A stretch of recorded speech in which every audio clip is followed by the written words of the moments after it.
F کے added بز کی طرف سے رمضان کا تحفہ۔ تاریخ اسلام پارٹ 1۔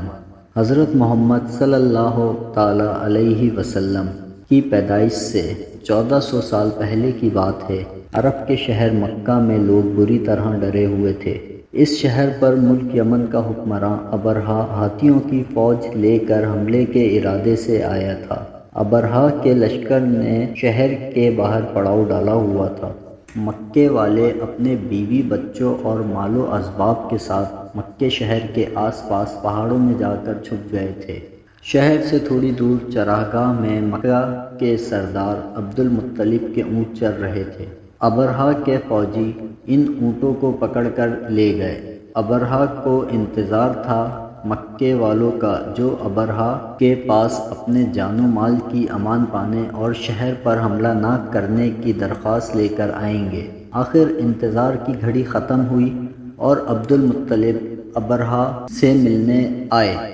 ریگستان میں ایک اونچے مقام پر ابرہہ کا خیمہ لگا ہوا تھا۔ خیمے کے آس پاس اس کے محافظ نیزے اور ڈھالیں تھامے ادب سے کھڑے ہوئے تھے۔ ابرہہ ایک شاندار تخت پر بیٹھا ہوا تھا جس پر چیتے کی کھال بچھی ہوئی تھی۔ تخت کے پیچھے لونڈیاں شتر مرغ کے پروں سے تیار پنکھے جل رہی تھیں۔ عبد المطلب کو شدید گرمی میں پسینہ آ رہا تھا اور ان کے لباس اور چہرے پر ریت لگی ہوئی تھی۔ ابرہہ کو بتایا گیا کہ مکہ کا سردار اس سے ملنے آیا ہے۔ ابرہہ نے عبد المطلب کو خیمے کے اندر بلایا۔ ان کے دھول بھرے لباس کو دیکھ کر خیمے میں موجود ابرہہ کے درباری مسکرانے لگے۔ ابرہہ مغرور انداز میں گردن اکڑائے بیٹھا ہوا تھا۔ عبد المطلب کو دیکھ کر یہی سوچ رہا تھا کہ یہ عرب اس کے قدموں میں گر کر اپنی اور اپنے قبیلے والوں کی جان کی امان مانگے گا، لیکن عبد المطلب نے ایسا کچھ نہیں کیا۔ وہ براہ راست ابرہہ سے ان الفاظ میں مخاطب ہوئے: آپ کے سپاہی میرے اونٹ پکڑ لائے ہیں، آپ انہیں چھوڑ دیجئے۔ اونٹوں کی بات سن کر ابرہہ کو حیرت ہوئی۔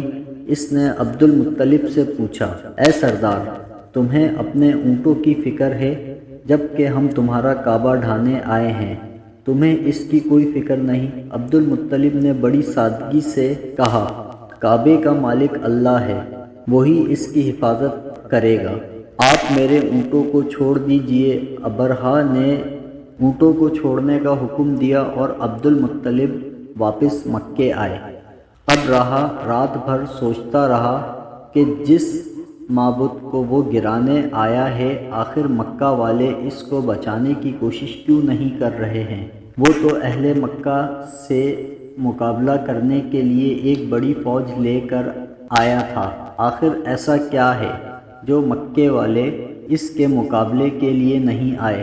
اگلی صبح ابرہہ خانہ کعبہ کو ڈھانے کے لیے اپنی فوج کے ساتھ آگے بڑھا۔ پہلی قطار میں 13 ہاتھی تھے اور سب سے بڑے ہاتھی پر خود ابرہہ سوار تھا۔ لشکر شہر میں داخل ہوا تو مٹی کے مکانوں کے درمیان ایک چوکور عمارت نظر آئی جسے پتھروں اور مٹی سے تعمیر کیا گیا تھا۔ یہ عمارت نہ تو گھروں کی طرح شاندار تھی اور نہ ہی آتش کدوں کی طرح بلند و بالا، لیکن اس عمارت کو دور سے دیکھ کر اس کے مالک اللہ رب العزت کی شان و کبریائی کا ایسا اثر دل پر پڑتا ہے کہ ہر انسان کا سر خود بخود جھک جاتا ہے۔ لشکر میں شامل سب سے بڑا ہاتھی رک گیا۔ اسے دیکھ کر دوسرے ہاتھی بھی اپنی جگہ جم گئے۔ لگتا تھا کہ زمین نے ان کے پاؤں پکڑ لیے ہوں۔ ہاتھی بان نے ہاتھی کو آگے بڑھانے کی لاکھ کوشش کی۔ لشکر میں شامل سپاہیوں نے ہاتھی کے نیزے چبھوئے لیکن وہ آگے نہیں بڑھے۔ دوسرے ہاتھی بھی اپنی اپنی جگہ کھڑے ہوئے تھے۔ ابرہہ غصے سے پاگل ہو رہا تھا۔ وہ تو بڑے غور و فکر کے ساتھ کعبۃ اللہ کو مسمار کرنے آیا تھا۔ اگر اس نے نہیں کیا تو پورے یمن میں لوگ اس پر تھو تھو کریں گے۔ وہ آپے سے باہر ہو گیا اور اس نے چاندی کی پر چڑھی ہوئی ایرانی چھڑی سے ہاتھی کو پیٹنا شروع کر دیا۔ درد سے ہاتھی بلبلا گئے۔ اس نے ایک چنگاڑ ماری۔ وہ واپس لوٹنا چاہتا تھا لیکن ہاتھی بان اور سپاہی بار بار اس کا رخ کعبۃ اللہ کی جانب کر دیتے۔ سبھی ہاتھی اس جگہ سے دائیں بائیں مڑ کر بھاگنا چاہتے تھے۔ ہاتھی بان اور سپاہی ہاتھیوں کا رخ کعبے کی جانب موڑنے کی کوشش کر رہے تھے۔ اس افراتفری میں دھول اڑنے لگی۔ ہاتھیوں کو سپاہیوں کے پاؤں سے اڑنے والی دھول کی وجہ سے کچھ بھی نظر نہیں آ رہا تھا۔ تب ساحل سمندر کی جانب سے چھوٹی چھوٹی ابابیلوں کا ایک جھنڈ اڑتا نظر آیا۔ ابابیلیں لشکر کے اوپر آ کر چکر لگانے لگیں۔ ہاتھیوں کے ساتھ مشقت کر رہے سپاہیوں نے ان کی طرف دھیان نہیں دیا کہ اچانک ابابیلوں نے اپنی ننھی چونچ اور پنجوں میں پکڑی ہوئی کنکریاں لشکر پر پھینک دیں۔ جس کسی کو وہ کنکری آ کر لگی اس مقام پر جلن ہوئی اور وہاں آبلہ ابھر آیا۔ ہاتھیوں کے بھی یہ کنکریاں گولیوں کی طرح آ کر لگیں اور تکلیف کی شدت سے وہ سپاہیوں کو روندتے ہوئے پیچھے کی طرف دوڑنے لگے۔ کئی کنکریاں ابرہا کے چہرے، کاندھوں اور ہاتھوں سے آ کر ٹکرائیں۔ وہاں آبلے پڑ گئے اور ان میں پھلن ہونے لگی۔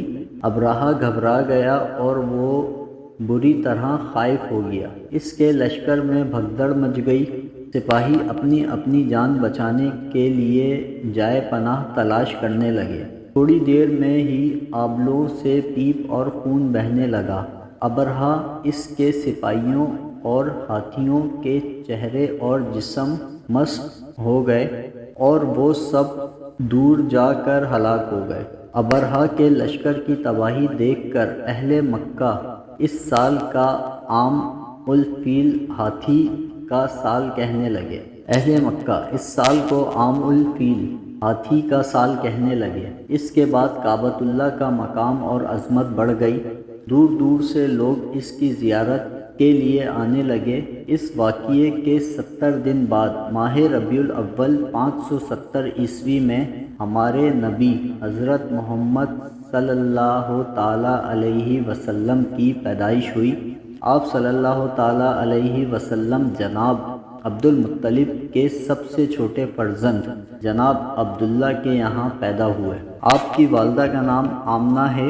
ہمارے پیارے نبی کی ولادت سے تقریباً 6 ماہ قبل آپ کے والد جناب عبداللہ تجارت کے لیے شام گئے ہوئے تھے۔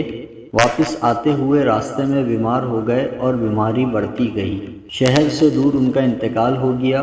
جناب عبد المطلب اپنے سب سے چھوٹے فرزند سے بہت محبت کرتے تھے۔ ان کے انتقال کی خبر سن کر بہت غمگین ہوئے۔ یہی حال محترمہ آمنہ کا ہوا جو اس وقت حاملہ تھیں اور اپنے شوہر کا بے صبری سے انتظار کر رہی تھیں۔ آپ صلی اللہ تعالیٰ علیہ وسلم پیدا ہوئے تو والدہ محترمہ آمنہ نے ان کا نام احمد رکھا، جبکہ عبد المطلب اپنے پوتے کو گود میں اٹھا کر کعبۃ اللہ لے گئے اور ان کا نام محمد رکھا۔ یہ نام عربوں کے لیے بالکل نیا تھا۔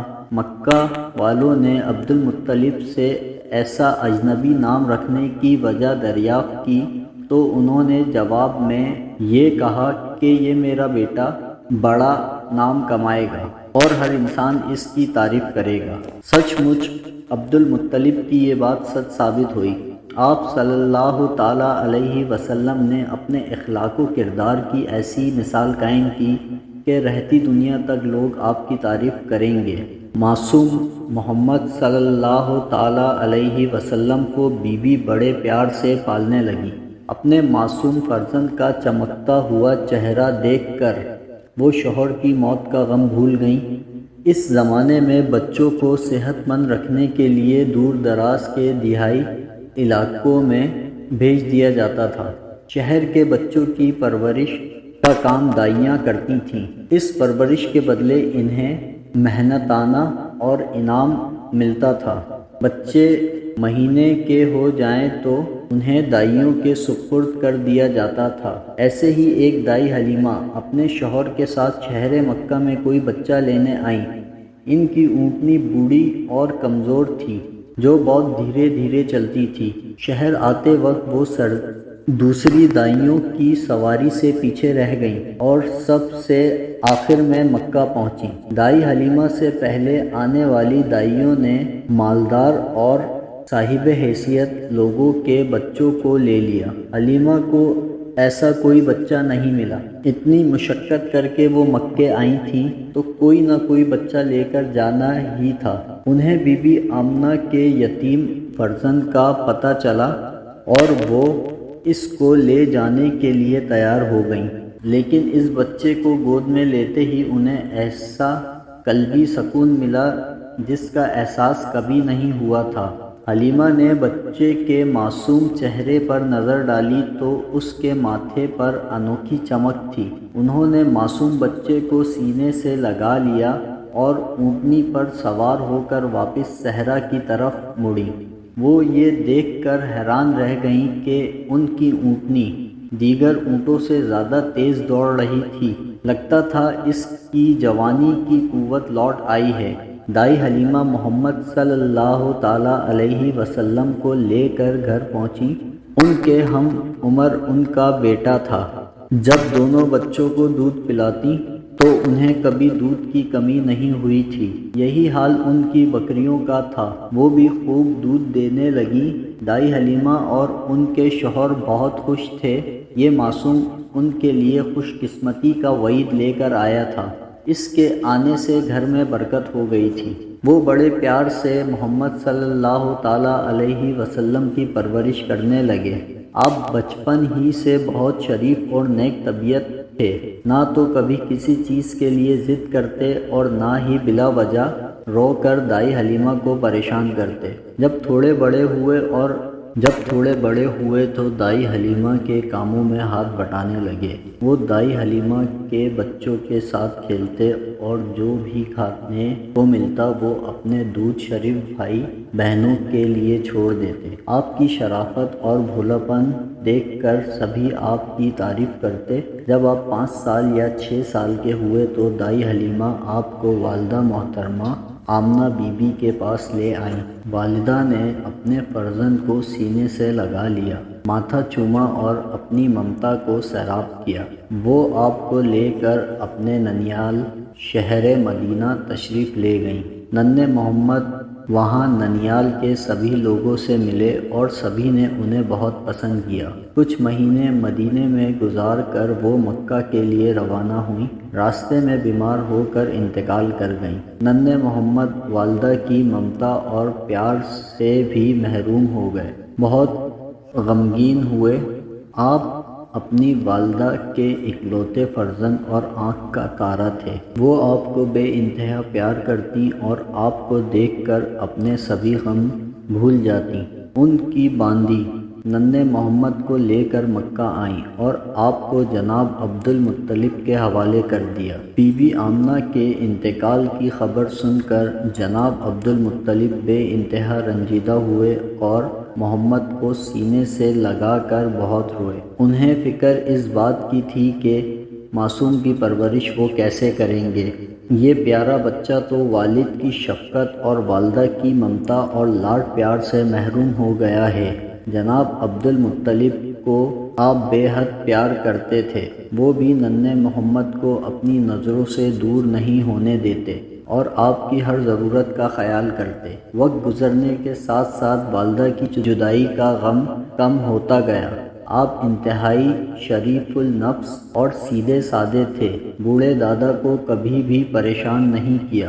2 سال بعد ہی دادا عبد المطلب بھی اللہ کو پیارے ہو گئے، لیکن انتقال سے پہلے محمد کو اپنے بیٹے جناب ابو طالب کے سپرد کر گئے۔ ابو طالب اور ان کی بیگم فاطمہ نے اپنے بچوں کی طرح بھتیجے محمد کی پرورش کی۔ ابو طالب انہیں کبھی اپنی آنکھوں سے دور نہیں ہونے دیتے تھے۔ محمد بھی اپنے چچا سے بے انتہا محبت کرتے تھے۔ آپ کی عمر 11-12 سال تھی کہ ابو طالب کو ملک شام تجارت کے لیے جانا پڑا۔ جب ابو طالب سفر کے لیے روانہ ہوئے تو محمد صلی اللہ تعالیٰ علیہ وسلم نے ان کا کرتا پکڑ لیا اور ساتھ چلنے کی درخواست کی۔ اپنے معصوم بھتیجے کی آنکھوں میں اس قدر پیار دیکھ کر ان کا دل بھر آیا اور وہ مسکرائے اور محمد کو اپنے ساتھ اونٹ پر بٹھا لیا۔ دن رات ریگستان پار کرتے ہوئے یہ قافلہ ملک کے باہر ایک بستی میں جا کر ٹھہرا۔ وہاں تھوڑے سے مکان اور ایک خانقاہ تھی جہاں عیسائی راہب یعنی سنیاسی رہتے تھے۔ وہ دن رات اللہ کی عبادت میں مشغول رہتے۔ ابو طالب اور ان کے ساتھی آرام کرنے کے لیے یہاں رکے تھے۔ اونٹوں پر سے سامان اتارا اور اپنے کھانے پینے کا انتظام کرنے لگے۔ اس قافلے میں شامل لوگوں کو خانقاہ میں ایک راہب بہت غور سے دیکھ رہا تھا۔ اس کی توجہ کا مرکز قافلے میں شامل وہ معصوم بچہ تھا جس کے چہرے پر چمک تھی اور 11 سال کی عمر میں بھی سنجیدہ تھا۔ وہ ہر چیز کا بغور مشاہدہ کر رہا تھا۔ راہب نے محمد صلی اللہ تعالیٰ علیہ وسلم کے چچا جناب عبدالطالب کے پاس جا کر ان سے پوچھا، یہ بچہ کون ہے؟ انہوں نے بتایا کہ یہ میرا بھتیجا ہے، میرے بھائی اور بھابھی انتقال کر چکے ہیں، اب میں ہی اس کی پرورش کر رہا ہوں۔ راہب نے محمد کی طرف دیکھتے ہوئے ابو طالب سے کہا، تمہارا بھتیجا اور لوگوں سے مختلف ہے۔ میں نے دیکھا کہ جب تمہارا قافلہ یہاں پہنچا تو آسمان پر بادل کا ایک ٹکڑا اس پر سایہ کیے ہوئے تھا۔ پہاڑ اور درخت اس کے سامنے جھکتے محسوس ہوئے۔ بڑا ہو کر یہ بچہ تمہاری قوم میں ممتاز ہوگا، اس کی حفاظت کرنا۔ راہب کی بات سن کر ابو طالب نے محمد کو ہمیشہ اپنے ساتھ رکھا اور انہیں کسی قسم کی کوئی تکلیف نہ ہونے دی۔ محمد صلی اللہ تعالیٰ علیہ وسلم اپنے چچا کے کاموں میں ہاتھ بٹانے لگے۔ انہیں اس بات کا احساس تھا کہ ان کے چچا کی آمدنی زیادہ نہیں تھی اور خاندان بڑا تھا، اس لیے وہ بکریاں چراتے، کھجور کے باغوں میں کام کرتے اور اس کام کے عوض جو پیسے ملتے وہ چچا کے ہاتھ میں لا کر رکھ دیتے۔ محمد صلی اللہ تعالیٰ علیہ وسلم میں ایک خوبی اور تھی، ان کے دل میں سبھی لوگوں کے لیے ہمدردی کا جذبہ تھا۔ اگر کسی بوڑھے یا کمزور کو بھاری سامان اٹھاتے دیکھتے تو فوراً اس کی مدد کرنے پہنچ جاتے۔ پڑوس میں کسی کو کوئی سودا وغیرہ منگانا ہوتا تو فوراً لا کر دے دیتے۔ لین دین میں پوری برتتے۔ آپ نہ تو کبھی کسی سے ناراض ہوتے، نہ ہی کسی کو ڈانٹتے ڈپٹتے۔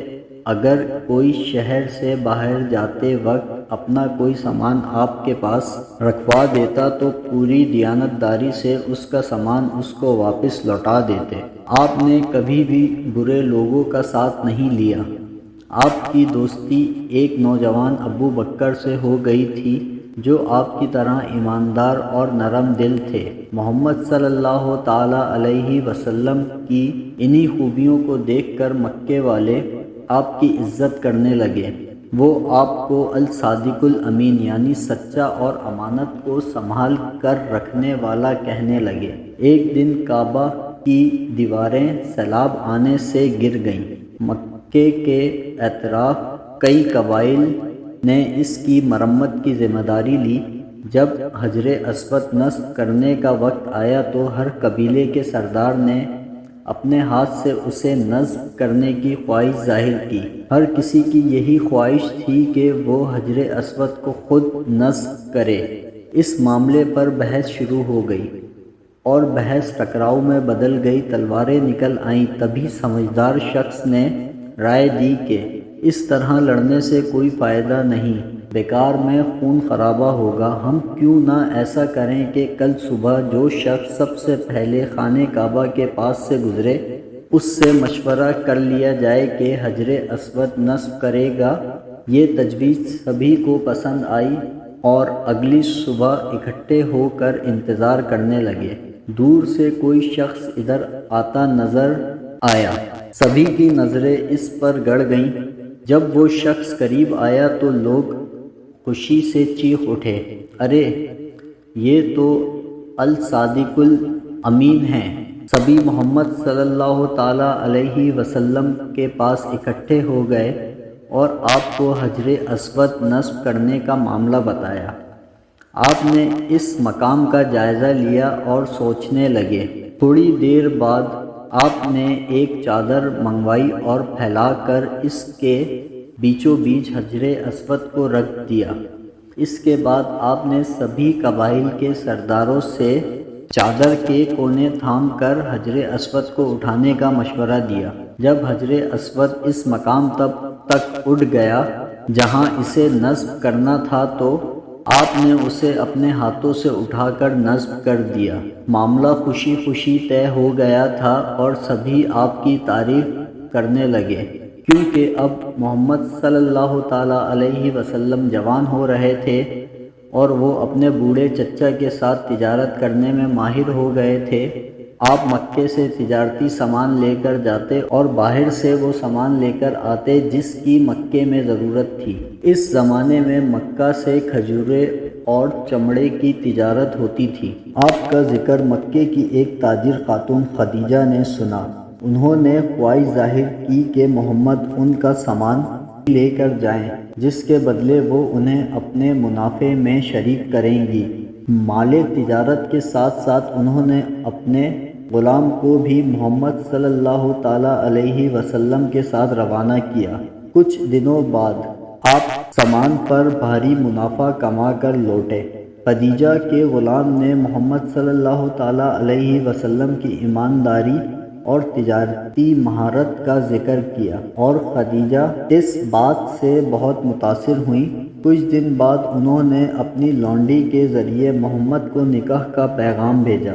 آپ نے اپنے چچا سے مشورہ کیا اور انہوں نے خدیجہ سے شادی کرنے کی اجازت دے دی۔ خود ابو طالب نے نکاح پڑھایا اور محمد صلی اللہ تعالیٰ علیہ وسلم ہنسی خوشی شادی شدہ زندگی گزارنے لگے۔ خدیجہ رضی اللہ تعالیٰ عنہا سے آپ کی 4 صاحبزادیاں اور 2 صاحبزادے ہوئے۔ دونوں صاحبزادوں کا بچپن ہی میں انتقال ہو گیا اور آپ نے بڑے پیار سے اپنی بیٹیوں کی پرورش کی۔ اس زمانے میں عربوں میں ایک بہت خراب رسم تھی، وہ بیٹیوں کی پیدائش کو اچھی نظر سے نہیں دیکھتے تھے۔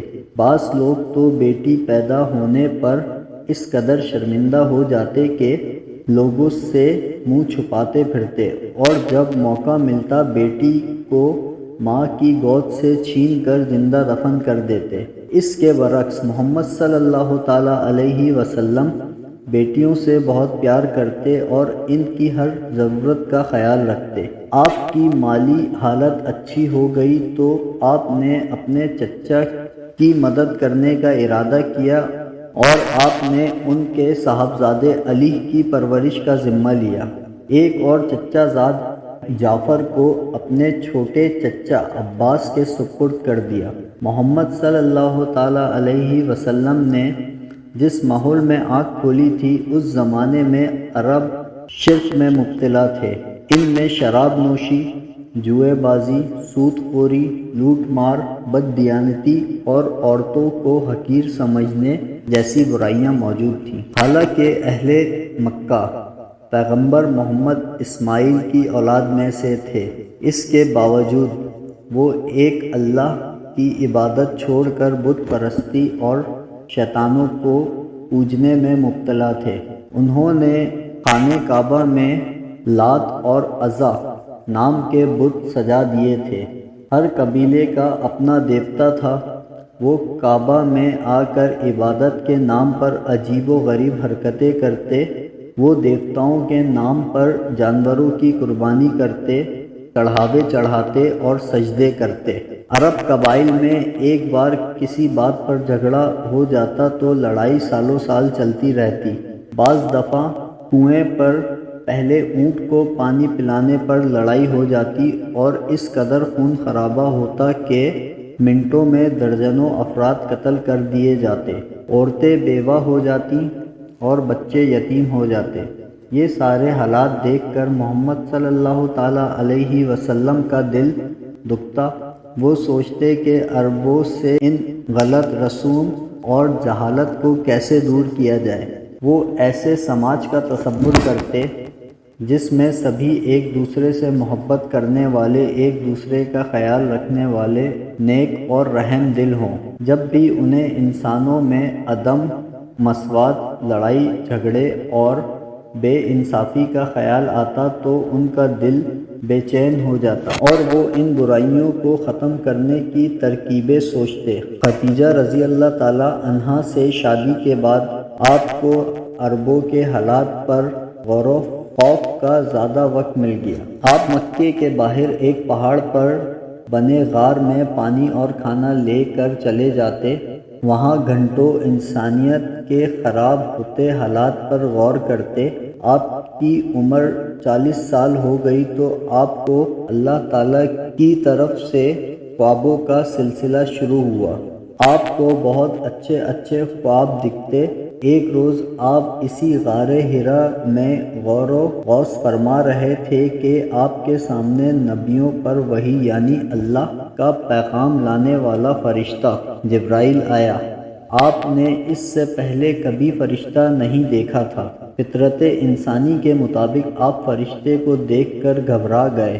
فرشتے نے آپ کے پاس آ کر کہا، اقرا یعنی پڑھو۔ آپ نے جواب دیا، میں پڑھنا لکھنا نہیں جانتا۔